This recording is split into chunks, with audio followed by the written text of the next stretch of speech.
Just say there's a reason some hymns are obscure. And if you're watching this on YouTube, it's a hymn I wrote. I'm allowed to say things like that. So I'd never heard that hymn before in our congregation. And now I kind of have. Kind of. All of our holy days, well, one of the things that makes our holy days rich and colorful is that they all have stories attached to them. One of the interesting things about Passover and unleavened bread is we have two story threads going on for those holy days. And one, of course, is the story of Moses and the people of Israel who are leaving Egypt. And the second is the story of Jesus Christ and how he was the true Passover lamb and the events that led up to his sacrifice.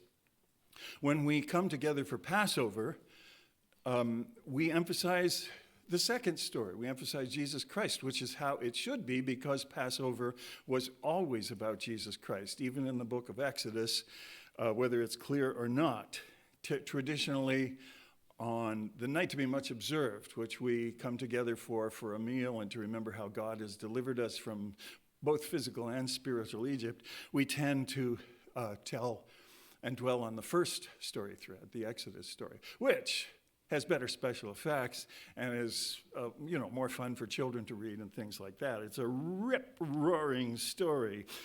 And before the Passover, of course, it's important, and we do this in services and we do it in the privacy of our own spiritual lives. It's important to review both the story threads. And I depend that you have done that. And I even in our church, I assume that you know the story of Jesus Christ and his sacrifice, and I assume that you know the story of Moses and his colorful life and how he and the children of Israel left Egypt. And interestingly enough, there's some parts of our faith that we don't share with the rest of the world, but the world knows these stories. The world knows the stories of Moses, and they know the story of Jesus. So I am going to assume that you know those stories and talk about something that runs parallel to the first thread and how it ties into the second thread. And today, this is the story of how God made Moses. Mr. Thomas last week in his sermon talked a great deal, and I probably won't get the wording correct. I wanted to check it, but it wasn't on YouTube yet. But that God has, in all of our lives, in the lives of every person that he calls from the beginning of time till now, has worked out little details in our life from birth on, in some cases, in ways that we may see clearly, but we might not know. There's a lot that God has done for us that is for his benefit, and we might not even be aware of it, but it's affected our own lives. And one of the fun things in the world tomorrow will be to find out all the tweaking and string pulling that God did for us in those times. But he did a lot for Moses. Let's turn to Deuteronomy 34. Sorry, sound people, I wrote down Exodus, but it's Deuteronomy 34.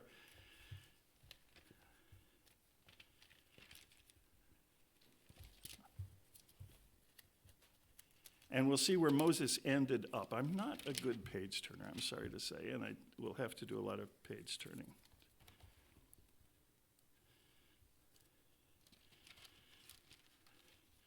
In Deuteronomy 34, this is how Moses was described, starting in verse 10. Since then, no prophet has risen in Israel like Moses, whom the Lord knew face to face. When God spoke to Moses, as he explained to Miriam and Aaron in the book of Numbers, Moses saw God's form. Moses saw a human form. Verse 11, who did all the miraculous signs and wonders the Lord sent him to do in Egypt, to Pharaoh and to all his officials and even to his whole land. For no one has ever shown the mighty power or performed the awesome deeds that Moses did in the sight of Israel. And that's where Moses ended up. In his last minutes, he gets an A+++++, but it was not always so. And he started out as a different kind of person, and we can see how he grows. There are three clear divisions in Moses' life. We read his story, of course, in the book of Exodus, but it's also recounted in Acts 7 by the deacon and prophet Stephen. In the last 20 minutes of his life, he told the story of Moses. And it was said that his face was like an angel. He was speaking through the Holy Spirit, so we rely on that as factual. And there are also some references to the life of Moses in Hebrews 11, and we'll take all those into consideration. Thankfully, the math of Moses' life is easy. We know that he lived to be 120 years old. That's in chapter 34 of Deuteronomy. We know from the accounts that there were 40 years between the time of the burning bush and the time that Israel entered the promised land and Moses died. That was 40 years. So he was 80 at the time of the burning bush. We know that he left Egypt at age 40. So there's 3 40-year periods. I love easy math. It's 3 40-year periods. And we know how old he was when he was born. So there are 3 40-year periods, and we'll take them one at a time because it's just an easier way to tackle it. In the first 40 years, God was involved, just as Mr. Thomas hinted about us all. God was involved from the very start. Did you know that? We think of God as meeting Moses in the burning bush, but God was aware of him before then. And let's turn to Acts 7. This is Stephen's account. Stephen is about to die, actually. He's been accused of wanting to destroy the temple, and if you read all of Acts 7, and I hope that you will, you'll see that Stephen is using the story of the first Passover, the actual lambs that were slaughtered, to tie in to the true story of the Passover, which was Jesus' death. But he goes a lot through the story of Moses. And one of the things that he says is in verse 20, he says, "At the time Moses was born, he was no ordinary child." Now, I have a note in my New International Bible, and there's another way to translate these words, and we don't really know how they should be translated, but the other way is that the baby was fair in the sight of God. So God was noticing him even as a baby. Now, in Hebrews 11, when you read about Moses, it's actually Moses' parents who get into the faith chapter because they had the faith to keep Moses alive, even though the babies were supposed to be killed. But one of the interesting things, it says that his parents looked at him and saw that this was no ordinary child. Well, if you have children and you look at your baby, you might not use those words, but the thoughts go through your mind. This is no ordinary child. This is possibly the greatest child who has ever been born since her older sibling was born. So we look at that, but it's codified in the book of Hebrews that Moses' parents were right. This was no ordinary child. And of course, it makes you wonder, and I have no answers for you, what they were looking at. I mean, here was a baby, and they said, this is no ordinary child. But I don't know, maybe he looked like Charlton Heston. I'm not sure. But there was something about Moses that from the very beginning made his parents want to save him. But also that God's eye was on him from the very start. Of course God was involved. Even if we didn't know that, of course he was involved. You don't put a baby in a basket in a river. They don't live. The basket turns over and you lose a baby at that point. But Moses was not lost. And who does he end up with? You send him down the river and you think, well, some wino will pull him out. And it wasn't. It was the premier woman in all Egypt. She pulled him out, and he was rescued by the Pharaoh's daughter. And she looked at him, and she could tell he was a Hebrew baby. I don't want to go into that, but from the time he was 8 days old, he no longer looked like an Egyptian. Let's put it that way. And but Moses grew up, and he looked like and passed for an Egyptian prince. So racially, genetically, there must have been enough similarities there that Moses could pass as an Egyptian prince. And then, of course, as if that's not enough, you know the story, somehow his big sister wangles it so that this baby, who is now not only saved from death, but going to grow up in Pharaoh's court, gets nursed by his own mother. How is that even possible? And at that point, God thought, I should keep an eye on this Miriam person, because she clearly was an operator at that point. It was amazing. Somehow this little girl wangled it so that Moses received his own mother's breast milk in the house of Pharaoh. And, Moses was 3 months old by the time that he was rescued by Pharaoh's daughter. And we don't really know his name. We have to think that his parents gave him a name sometime. I mean, if not in the first few days, they needed a name by the 8th day. And Moses was 3 months old. That's verified in a couple places in the Bible. And it was Pharaoh's daughter who named him Moses, which we think means drawn out. And it's a great name for a person who led the tribes of Israel out of Egypt at that point. So God was definitely involved. I mean, there were so many miracles about that. According to Stephen in Acts 7:22, he was educated in all the wisdom of the Egyptians, and interesting wording, he was mighty in word and deed. Mighty in word and deed. He was a well-spoken person, and he was an accomplished person. He was filled with the best knowledge that Egypt had, and of course, Egypt went on, not at that time, to have one of the finest libraries in the world, so they were always a center of knowledge in the ancient world. He was filled with good knowledge and not so good knowledge from God's point of view. As I said, he must have looked the part. He must have been noble and looked like an Egyptian prince. Possibly he went out with Egypt's armies and traveled to the various parts of the lands that Egypt dominated at that point. He was proud. We know this because he thought he could get away with anything.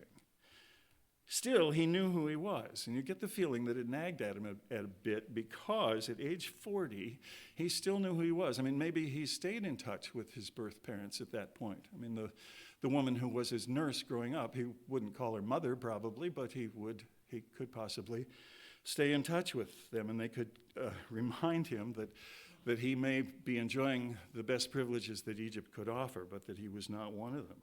And you know the story. He went out to visit and watch his people, and it all ended abruptly because he saw an Egyptian kill and beat an Israelite, and he killed the Egyptian.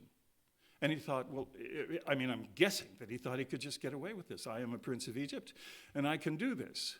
Well, the Israelites must have known the story because they seem to know that Moses was an Israelite, and the one man said, "Are you going to kill me like you killed the Egyptian yesterday?" And Moses was suddenly in trouble, and Pharaoh wanted to kill him at that point because he'd committed murder. He found out that all the things he'd thought about himself weren't true at that point, and he fled Egypt in fear of his life. It all ended abruptly. First 40 years, covered. Second 40 years, he fled to Midian. Midian is an interesting choice. Midian was probably a land on the east side of the Gulf of Aqaba in what we call Saudi Arabia today. But wherever it was, it included Mount Horeb, which was the holy mountain, Mount Sinai, because Moses spent time there. Midian is a tricky word to pin down in the Bible because it, of course, applies to the Midianites. There are people, and the Midianites, sometimes they're okay people, and sometimes they're not okay people. Sometimes they take Joseph into slavery, and sometimes Israel's at war with them, and at other times, Moses flees to them and their friends. And Midian was a descendant of Abraham through his wife Keturah. So they had some things in common, but he not only fled to Midian, he fled to a man who had an incredible, with God still guiding, he fled to a man to exactly the right place, to the household and family of Reuel. And let's turn back to Exodus chapter 2 at this point. And from the Bible standpoint, it's all on one page for me. Exodus 2, starting in verse 11, and up till the end of chapter 2, which is verse 25, that's the whole second years covered. The second 40 years covered. And yet, I would say that the second 40 years is the most important of the three in God making Moses into the person that he needed to meet at the burning bush. Moses was not that person at the very start. He was in the household and the family of Reuel, and of course that was a bit miraculous too. I think you know the story, but if you go down to verse 16, it just says, or verse 15, when Pharaoh heard of this, he tried to kill Moses, but Moses fled from Pharaoh and went to live in Midian, where he sat down by a well. Now a priest of Midian had 7 daughters, and they came to draw water and fill the troughs to water their father's flock. Some shepherds came along and drove them away, but Moses, Mr. Mighty in word and deed, still a prince in his own mind, Moses got up and drove all the other shepherds away and came to their rescue and watered their flock.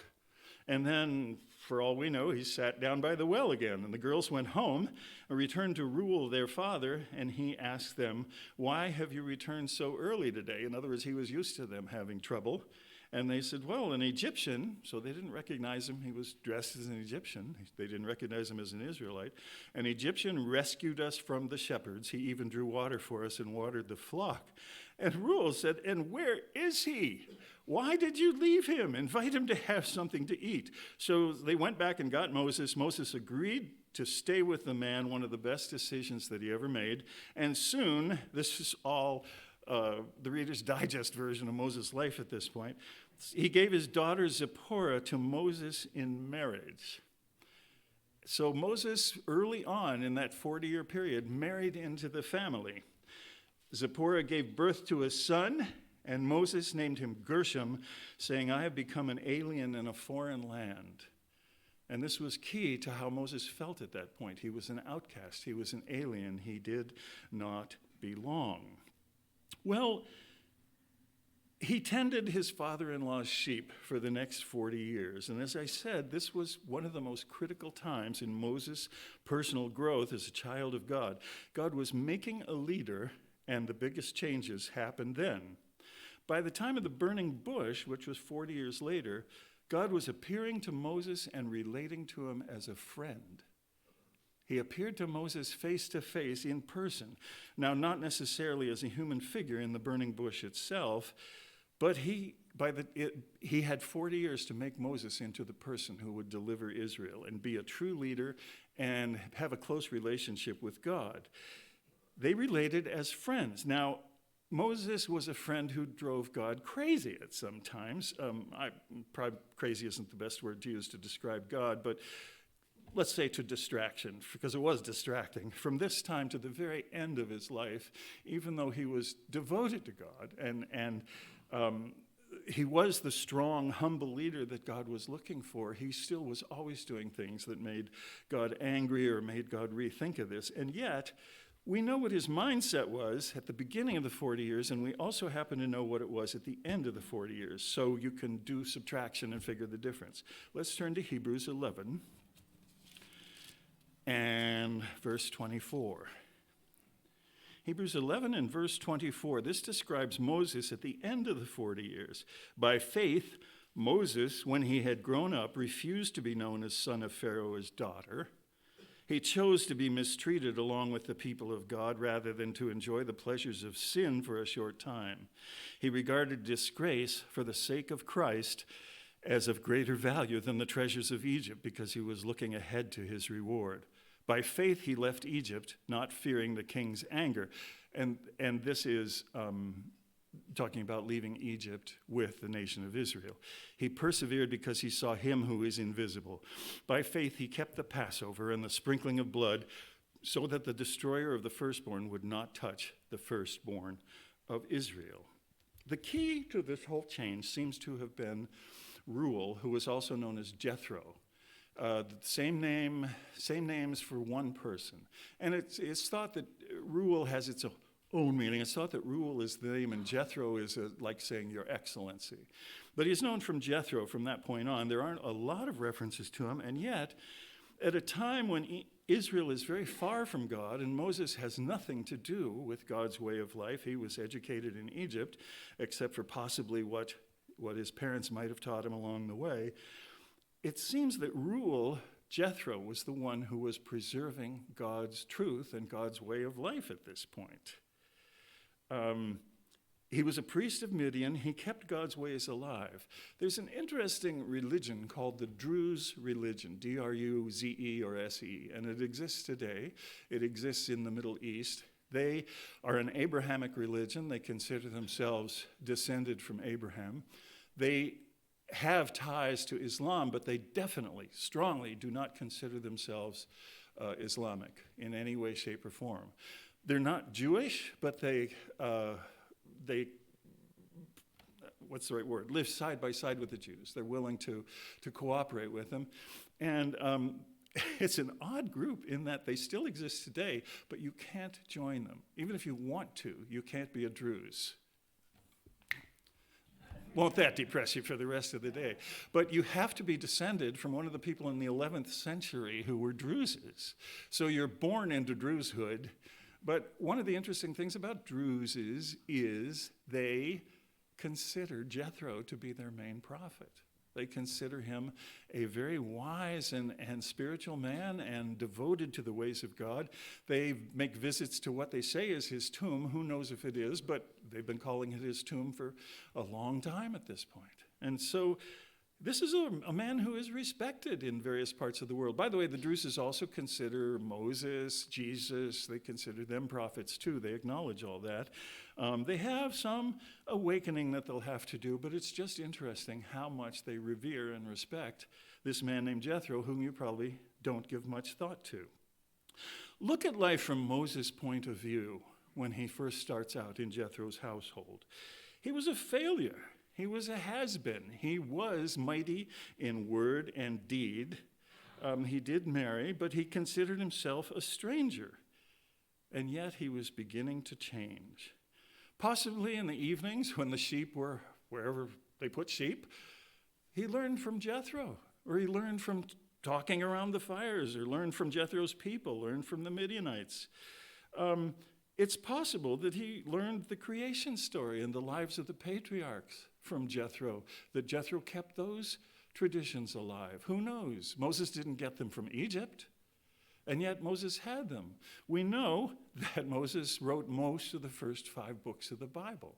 And yet, when did he write them? Have you ever thought about that? I mean, 4 of the 5 take place after they left Egypt. So they must have had materials with them, papyrus, because that was the Egyptian way of doing it. And Moses, unlike his brethren, had been trained to read and write. But when did he start writing these things down? I wonder if it wasn't during these 40 years when he was in a stable place and when he was hearing all these things and thinking these stories are incredible. What are we going to do with them? And they're preserved because Moses wrote them down.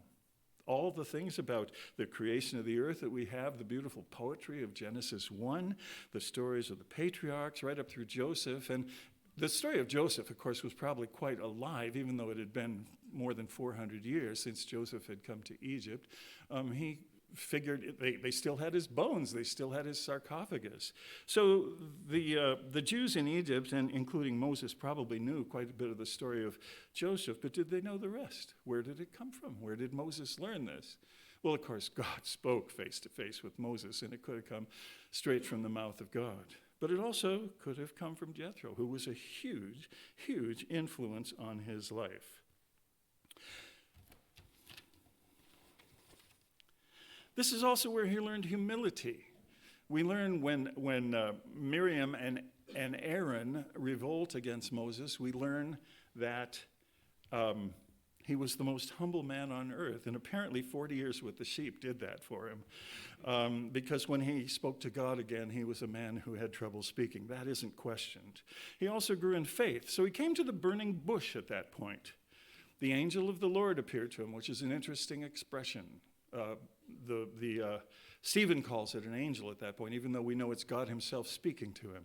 When angel of the Lord is used, it seems to be an interface that God, who later became Jesus Christ, used to appear on earth. It seems to be like the physical tabernacle that he used. And so this angel of the Lord spoke to Moses, and God gave him his weapons, because that's what the serpent was. When you throw down a snake and it becomes a serpent, people go, ooh, and they back up.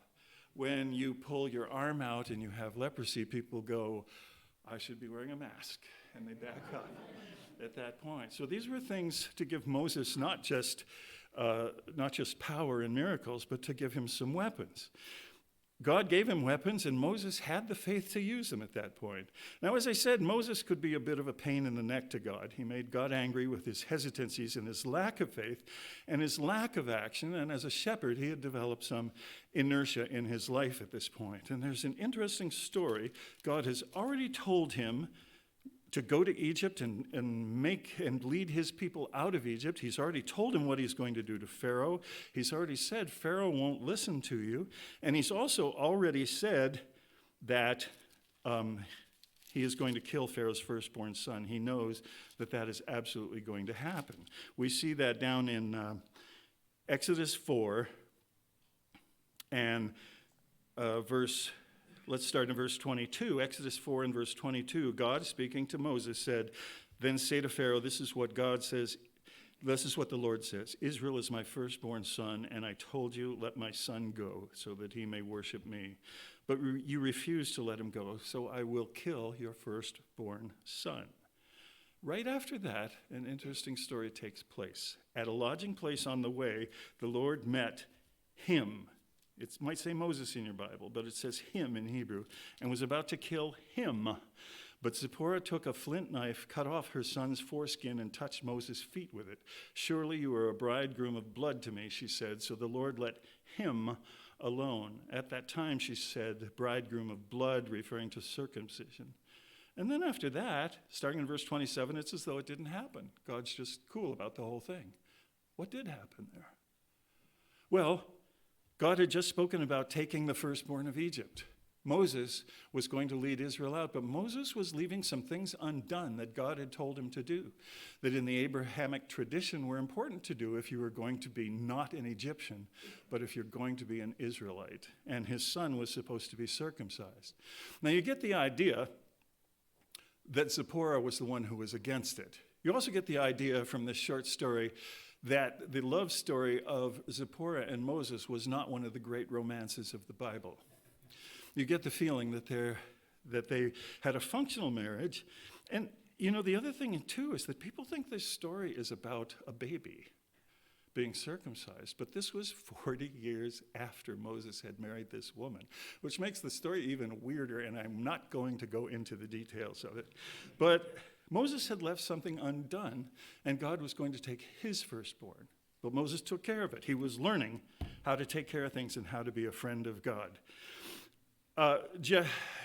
Later on, and this actually is part of the next 40 years, in Exodus 18, we find out that during the events of the plagues and leaving Egypt, that Moses had actually sent his wife and sons away.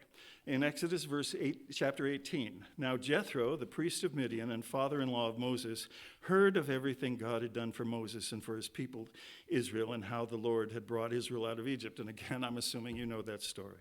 After Moses had sent away his wife Zipporah, and he must have sent her away after this event, because there really wasn't that much time between the event at the inn and now, and her two sons. And we learn something again about Moses' mindset. Of course, we know about the son named Gershon, for Moses said, "I have become an alien in a foreign land." But this is the first mention we get of his second son by name. We know that he had two sons. His second son was named Eleazar, for he said, "My father's God was my helper. He saved me from the sword of Pharaoh." So by the time his second son was born, he was fully aware that God was working in his life. Well, Jethro, verse 5, Moses' father-in-law, together with Moses' sons and wife, came to him in the desert where he was camped near the mountain of God. Jethro had sent word to him, "I, your father-in-law Jethro, am coming to you with your wife and her two sons." So he was bringing them back. It hadn't been that long. Moses went out to meet his father-in-law, bowed down and kissed him. They greeted each other and then went into the tent. By the way, that's the last mention of Moses' wife. It doesn't mention him kissing Zipporah and his two sons. He probably did. I'm not saying that he didn't, but the emphasis is on Moses and Jethro. And Moses told his father-in-law about everything that the Lord had done to Pharaoh and the whole story. And in verse 9, Jethro was delighted to hear about all the good things the Lord had done for Israel in rescuing them from the hand of Egyptians. And he said, "Praise be to the Lord who rescued you from the hand of the Egyptians, and of Pharaoh who rescued the people from the hand of the Egyptians. Now I know," he already suspected, "that God is greater than all other gods, for he did this to those who treated Israel arrogantly."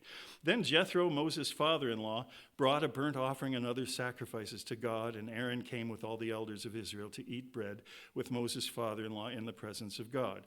Then you know the story, which we won't go through, about how Jethro helped Moses figure out some organization in dealing with the day-to-day problems of ruling Israel. And in verse 24, Moses listened to his father and did everything he said, as he had been doing for the last 40 years. In verse 27, Moses sent his father-in-law on his way, and Jethro returned to his own country. That's the last we hear of Jethro, and it's the last we hear of Zipporah. Now, the last 40 years.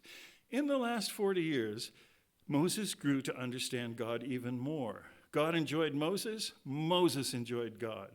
Moses knew the story of the real Passover.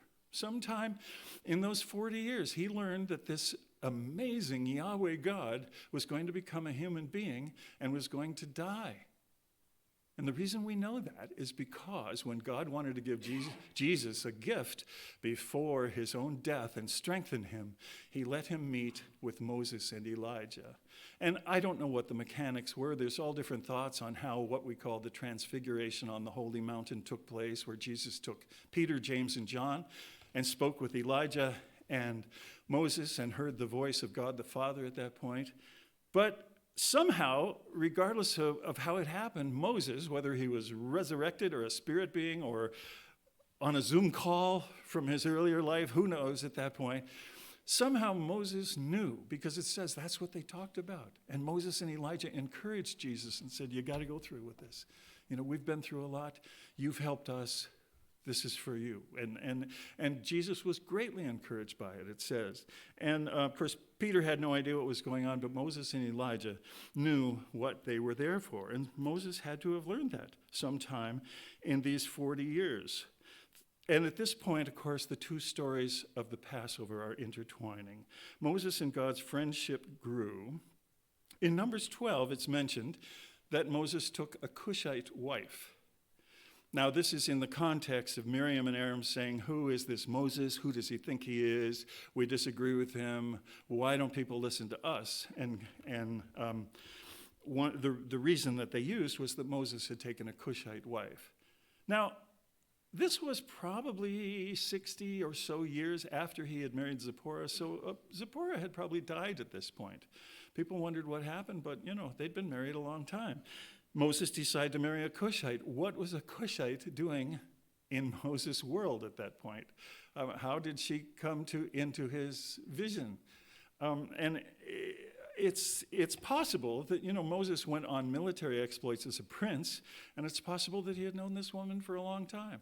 They went into the land of Cush, which, by the way, is described fairly complimentarily by Isaiah and other prophets as a land of beautiful people, of tall people. It mentions their skin, beautiful skin people. Probably means, they didn't have a lot of hair like the Israelites did. But I wonder sometimes if this wasn't an old flame that he knew from before the days of Zipporah. And once Zipporah had departed, maybe he rekindled the romance. Whatever it was, God had no objection to it.